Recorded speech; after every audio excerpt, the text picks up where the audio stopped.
12월은 성탄의 계절이 있습니다.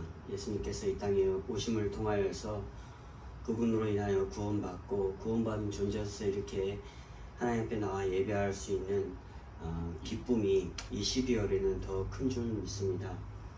오늘 우리가 읽은 이 본문의 말씀들을 통하여서 이 땅에 오신 예수님을 믿고 살아가야 함에도 불구하고 믿지 못하는 장애들이 있다라는 사실들을 발견하게 됩니다. 특별히 오늘 본문을 통하여서 예수님은 유대인들에게 아직 잠시 동안 빛이 너희 중에 있으니 빛이 있을 동안에 빛을 믿으라 라고 말씀하셨습니다.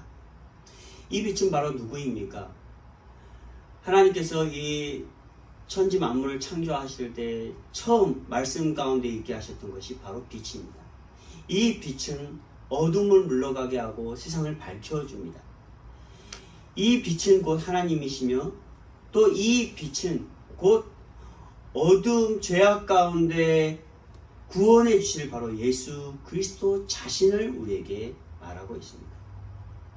그리고 이 말씀 속에 잠시 동안이라는 이 제한적인 시간들을 예수님께서 강조하고 계신데, 이 제한적인 시간들을 통하여서 빛이신 예수님을 믿을 수 있는 기회들을 제공하고 있는 것입니다.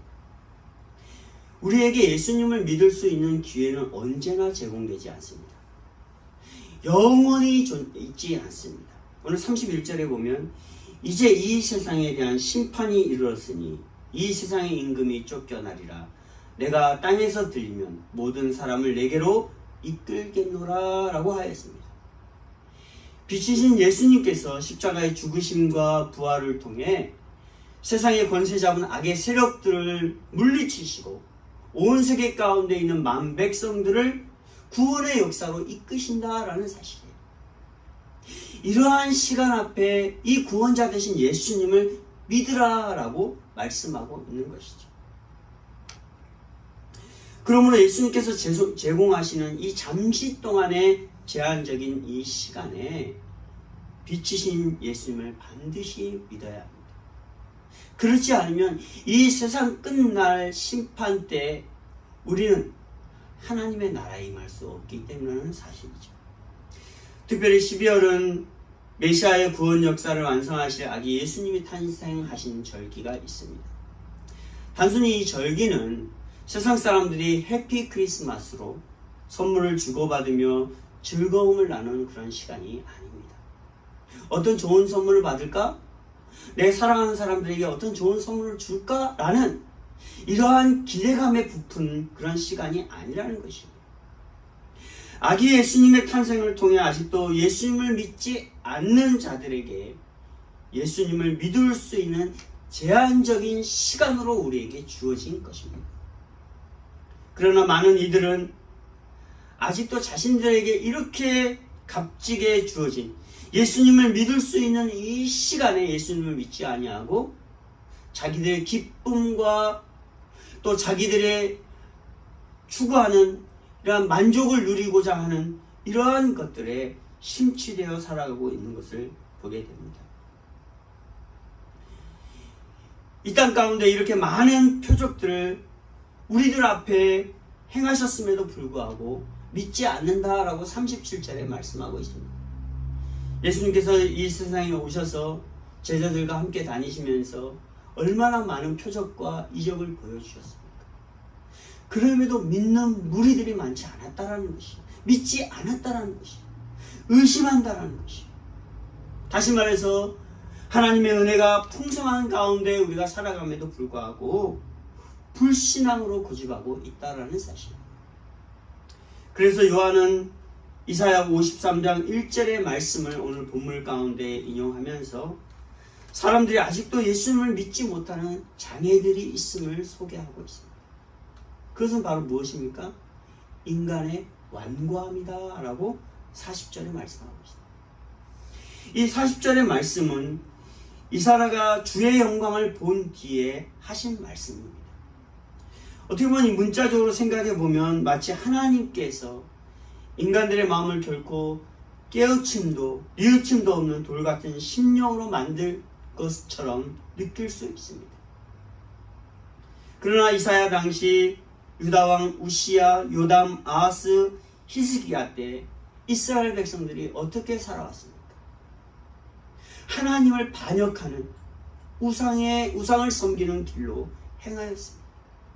아무리 선지자들의 외침이 있었어도, 하나님께로 돌아올 수 있는 기회가 제공되었어도 그들은 세상의 쾌락과 각종 신당 앞에 제사를 지내며 하나님을 반역하였습니다. 때문에 하나님은 반역하는 자들의 이 완고함을 보시고 그대로 내버려 두신 것이에요. 이러한 완고함은 또한 예수님 당시 가운데에도 나타나고 있음을 보게 됩니다. 구약과 율법의 해박한 지식을 가지고 있는 유대인들에게도 나타나고 있죠. 특히 유대 제사장들은 너무도 명백한 메시아의 구원 역사를 완성하실 예수님을 절대로 믿지 않았습니다. 받아들이지 않았습니다. 오히려 그 예수님을 잡아 죽이려는 음모 가운데 그들은 혈안이 되었습니다. 예수님께서 유월절 엿새 전에 베다니에 가셨을 때였습니다. 많은 유대인들이 예수님을 찾아왔습니다. 그 이유는 무엇이었습니까? 예수님께서 베다니에서 죽은 나사로를 살리시는 부활의 기적을 보여주셨기 때문입니다. 그래서 사람들은 예수님도 보고 동시에 정말 죽은 나사로가 부활했을까라고 확인하고 싶었던 것이에요. 나사로도 보고 싶었던 것이에요. 이렇게 모인 많은 유대인들은 두 부류로 나눌 수 있겠죠. 한 부류는 정말 죽은 나사로가 살았을까 구경하는 무리들, 한 무리는 부활한 나사로를 통하여서 부활케 하신 그 예수님을 만나서 그 예수님을 믿고자 하는 유대인들이었음을 요한복음 11장 45절에 말씀하고 있습니다. 이렇게 예수님께서 보여주신 이 부활의 사건들을 통하여서 그 강팍하였던 유대인들은, 많은 유대인들이 예수님을 믿는, 예수님을 따르는 이러한 사건으로 나타나게 된 것입니다. 그런데 보세요. 대제사장들은 이렇게 많은 유대인들이 예수님을 믿고 따르는 것을 보았을 때 이들은 나사로와 함께 예수님을 죽이려고 음모합니다. 왜 그럴까요? 그들이 가지고 있는 완고함 때문입니다. 완고함이라는 것은 바로 바위처럼 탁탁한 그들의 마음을 말하고 있는 것이죠. 이 완고함 때문에 눈이 멀게 되어서 부활의 사건을 보고도 진리이신 예수님을 믿지 않는 것입니다. 이들의 마음은 이미 세상의 진리가 추구하는 명예와 부의 바위같이 단단하게 굳어져 있기 때문이라는 사실이에요. 이들의 교만함, 이것은 예수님을 메시아로 받아들이지 않으려는 그러한 굳어진 마음으로 되어버린 것입니다. 그래서 그들의 눈은 메시아를 이신 예수님을 바라보지 않았고, 오히려 이들은 마가복음 12장 38절에 있는 말씀처럼 세상의 높은 자리를 얻기 위하여서 늘 긴 옷을 입고 다니며 사람들이 많은 시장에 거닐면서 사람들의 문안을 받기를 좋아하였던 외식자들이다라고 말해주고 있습니다.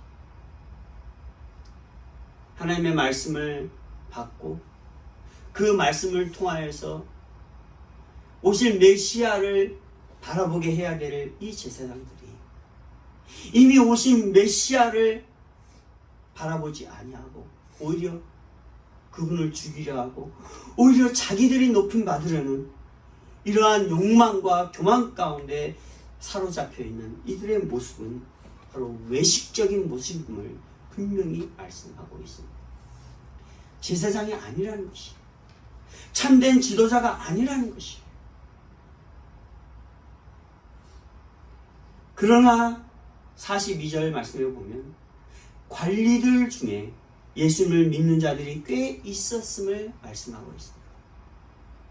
그런데 이들은 바리새인들의 눈치를 보며 사내들인 공의회 관리에서 쫓겨날까봐 두려워서 예수님을 믿는다라고 드러내지 못하고 있었습니다. 어찌 보면 대제사장들의 완고함의 상태는 아닌 것처럼 보일 수 있습니다. 때문에 이들에게 있어서 그래, 이들이 가지고 있는, 대제사장들이 가지고 있는 이 위선의 완고함은 사라졌어 라고 말할 수 있을 것입니다. 그러나 그렇지 않다는 것이죠. 비록 이들이 예수님을 믿고 있지만은 이들에게는 완고함의 상태로 다시 돌아갈 수 있는 위험성이 존재하고 있는 것입니다. 왜? 믿으면 믿는 그것을 어떻게 해요? 드러내야 되거든.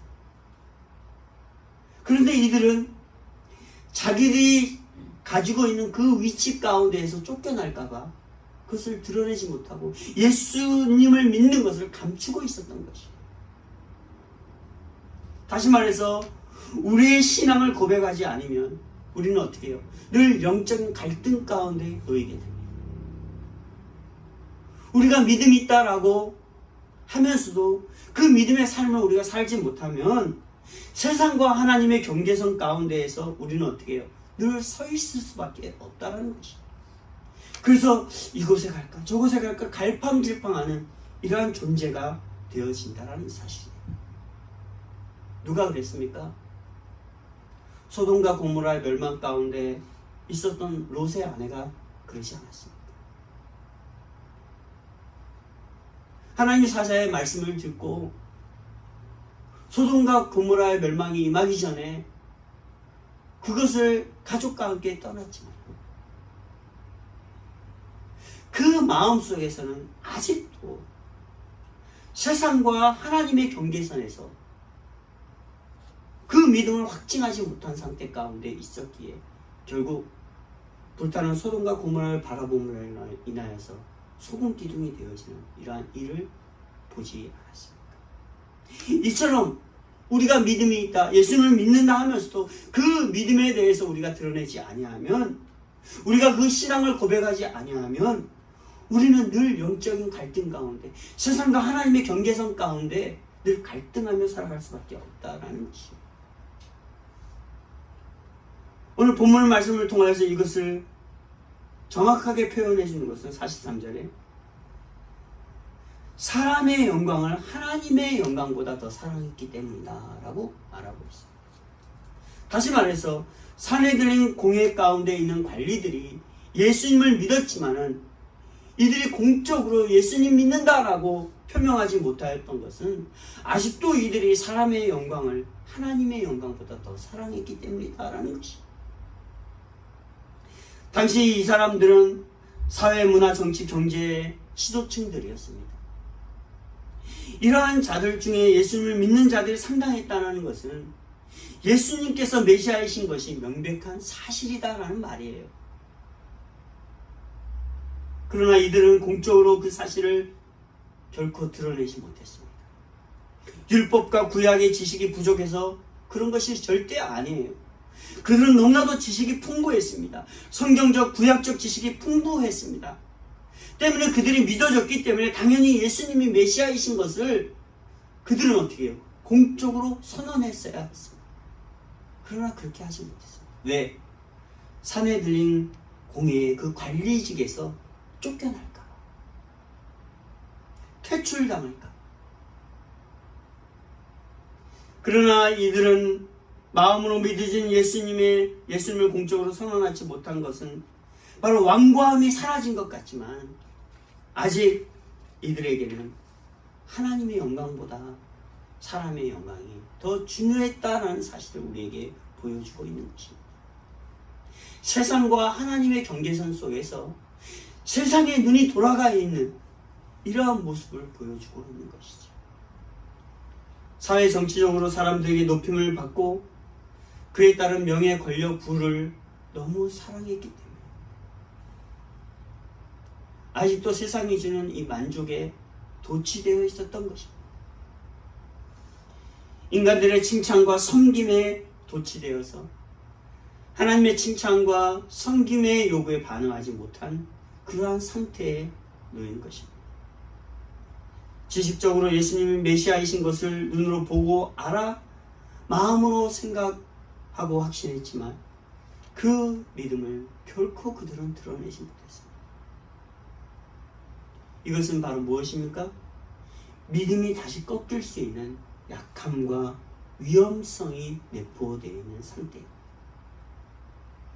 야고보서 2장 2절에 보면 믿음을 드러내, 즉 믿음을 행하는 것을 통해서 그 믿음이 더욱 온전케 된다라고 말하고 있지 않습니까? 우리가 예수님을 믿는 믿음이 있다면 그것을 공적으로 예수님을 믿음을 드러내고, 그래서 우리 가운데 있는 그 믿음을 더욱더 견고하게 하는 이러한 모습이 나타내야 되는데 그렇지 못했다는 것이.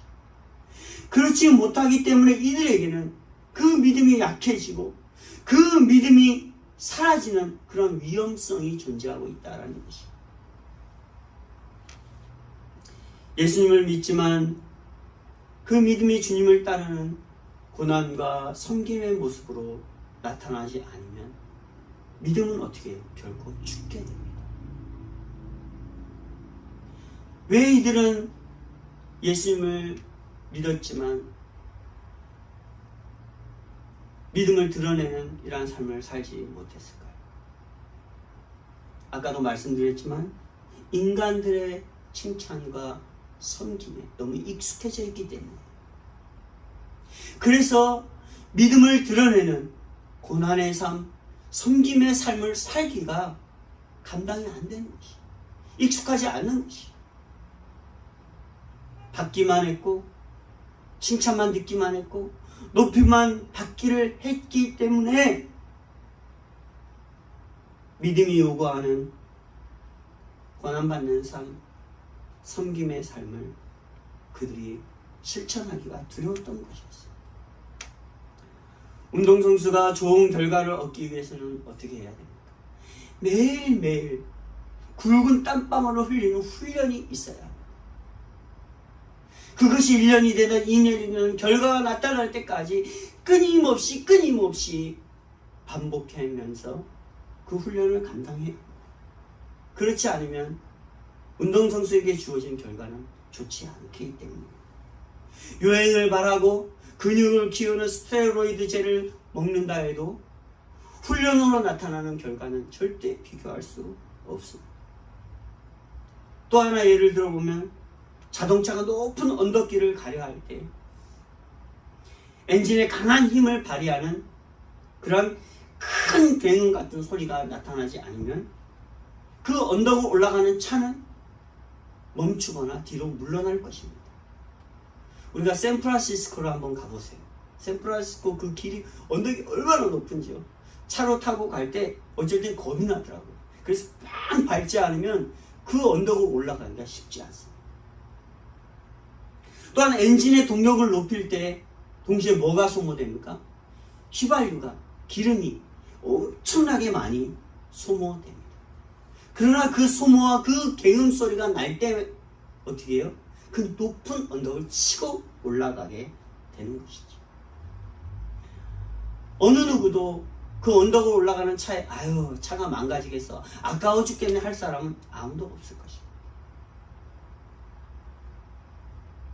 그렇습니다. 이처럼 우리에게 소유된 믿음을 훈련하고 그 믿음의 가치를 소모하지 않으면 하나님의 영광을 사랑하지 못한다는 것이. 예수님을 믿는 자들이 믿음의 훈련과 믿음의 소모를 하는 것을 바로 주님을 따르는 고난을 받는 것과 섬김을 실천하는 것입니다. 고난을 받는 것은 바로 뭡니까? 자기의 생명을 사랑하는 것을 포기하는 것입니다. 자기의 생명을 사랑하기 때문에 자기의 어떤 능력과 세상의 가치를 통하여서 자기의 생명을 연장하고 유지하려는 이러한 것들을 어떻게 해요? 포기하는 것이죠. 섬김이라는 것은 바로 뭡니까? 오늘 본문 26절에 보면 나를 따르라, 내가 있는 곳에 섬김이 있다라고 말해주고 있어요. 예수님을 따를 때, 예수님이 가셨던 그 길, 예수님이 행하셨던 그 섬김의 삶을 우리가 따라갈 때 주님과 함께 동행하는, 그래서 믿음의 그 견고함이 나타나는 이러한 삶이 실천될 수 있다라고 말씀하고 있는 것입니다.